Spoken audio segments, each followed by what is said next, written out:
অথবা তখনকার রেওয়াজে বিবাহ যেটাই হয়েছে জাহিলি যুগের নিয়মে বিবাহ শাদী করছে। কিন্তু এই মেয়ের ভালোবাসায় এই রবিয়া গোত্রের এই সর্দার তার মেয়েটাকে ওই গোত্র থেকে উদ্ধার করার জন্য দিনের পর দিন লাগাতার বছরব্যাপী যুদ্ধ করছে। ওই ওরে আনতুবিল্লাহ।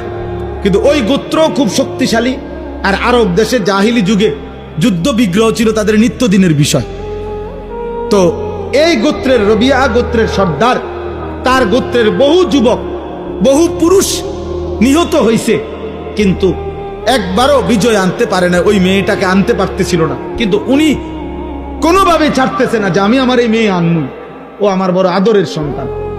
শেষ পর্যন্ত বহুদিন পরে দুই গোত্রের বয়স্করা প্রবীণ লোকেরা একটা পরামর্শ বৈঠকে বৈশা বলছে, না এর একটা সমাধান হওয়া দরকার। তখন রক্তারক্তি বন্ধ করে এই বয়স্ক প্রবীণ লোকেরা এরকম মেল মিটিং দরবারে মধ্যে বলছে,